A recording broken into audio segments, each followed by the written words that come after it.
خود اپنے ہی برادر اسلامی ممالک کی تباہی و بربادی کے مرتکب ہو رہے ہیں۔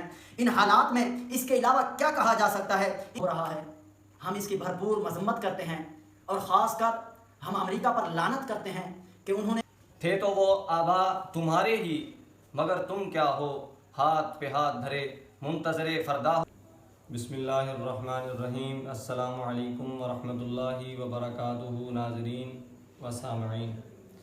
جیسا کہ آپ کو معلوم ہے کہ حالیہ دنوں میں فلسطینی مسلمانوں پر جو ظلم و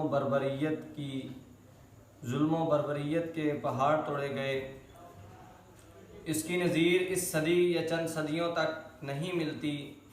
ان ظالموں نے نہ کہ فلسطین کی آبادی کو نشانہ بنایا، بلکہ ہسپتال جو انسانی زندگیوں کو بچانے کے کام آتا ہے اس کو بھی نہیں بخشا، اور دوسری طرف اسلامی ممالک جو صرف مذمت ہی کر رہے ہیں، اس کے علاوہ انہوں نے کوئی عملی کام نہیں کیا۔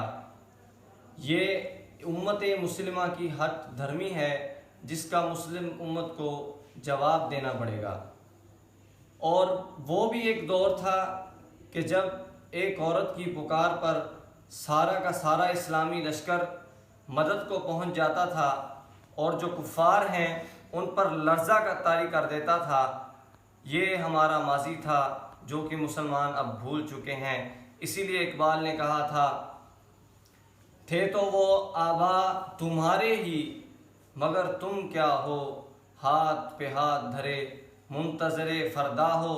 بات کرنے کے لیے ہمارے ساتھ ایک عالم دین موجود ہیں، آئیے ان سے مزید رہنمائی حاصل کرتے ہیں۔ جی مولانا صاحب۔ بسم اللہ الرحمن الرحیم۔ فلا تہنوا وتدعوا الی السلم وانتم الاعلون واللہ معکم۔ بس تم سستی نہ کرو اور صلح کی طرف نہ بلاؤ تم، اور تم ہی غالب رہو گے۔ واللہ معکم، اور اللہ تبارک و تعالی تمہارے ساتھ ہے۔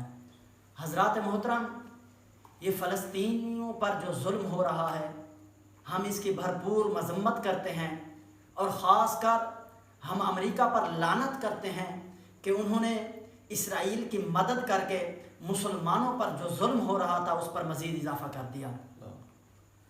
تو حضرات محترم، اسرائیل اور امریکہ لاکھوں انسانوں کا قتل عام کر کے ہمیشہ کے لیے بد امنی کی فضا سے دنیا کو جہنم بنا رہے ہیں۔ سب سے بڑے امن اور حقوق انسانیت کے علم بردار امریکہ کو سمجھا گیا ہے۔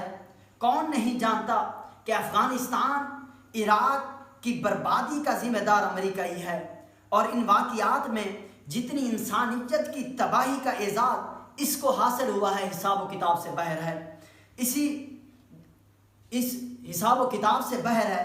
اسی دور میں سخت ضرورت ہے ایسے مرد میدان کی جو یہود و نصارہ کی سازشوں کو سمجھے اور ان کو ناکام بنائے اور ان کے مکروہ چہرے کو بے نقاب کرے، کیونکہ تمام اسلامی ممالک کے سربراہ پوری طرح یہود و نصارہ کے جال میں پھنس چکے ہیں، اور ان کے اعلیٰ کار بن کر باری باری خود اپنے ہی برادر اسلامی ممالک کی تباہی و بربادی کے مرتکب ہو رہے ہیں۔ ان حالات میں اس کے علاوہ کیا کہا جا سکتا ہے؟ اس گھر کو آگ لگ گئی گھر کے چراغ سے۔ یہ خیال جو مسلمانوں کو دن بدن کمزور کر رہا ہے کہ فلاں کے ساتھ امریکہ ہے، فلاں کے ساتھ فلاں ہے، ایسی باتیں نہ کیا کرو، ذرا یہ تو خیال کرو کوئی تمہارے ساتھ بھی ہے۔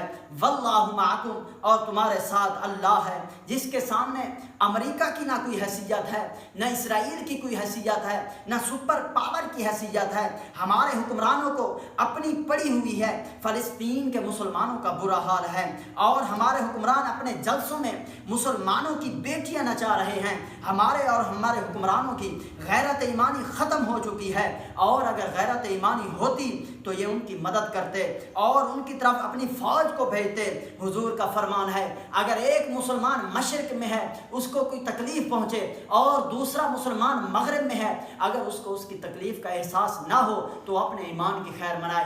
آج ہم اپنے ایمان کی خیر منائیں، تو میں ایک شعر پڑھ کے اجازت چاہوں گا۔ وہ سنگ گرا جو حائل ہے، وہ سنگ گراں جو حائل ہے رستے سے ہٹا کر دم لیں گے، ہم راہ وفا کے راہی ہیں منزل پر ہی جا کر دم لیں گے، یہ بات آیا ہے دنیا پر ہم پھول بھی ہیں تلوار بھی ہیں، یا بزم جہاں مہکائیں گے یا خون میں نہا کر دم لیں گے، ارباب حکومت سے کہہ دو یہ عزم کیا ہے ہم سب نے، جو حق کے مقابل آئے گا اس کو مار کے دم لیں گے۔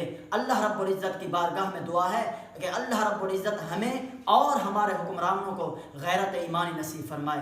وما علینا الا البلاغ المبین۔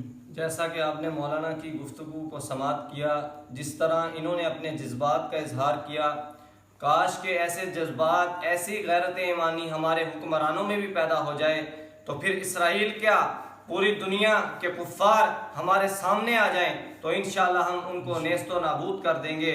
آخر میں اجازت کے لیے اقبال کا شعر پیش کروں گا۔ اقبال رحمۃ اللہ علیہ نے فرمایا، نکل کر صحرا سے جس نے سلطنت روما کو الٹ پلٹ دیا تھا، سنا ہے قدسیوں سے میں نے کہ وہ شیر پھر ہوشیار ہوگا۔ والسلام۔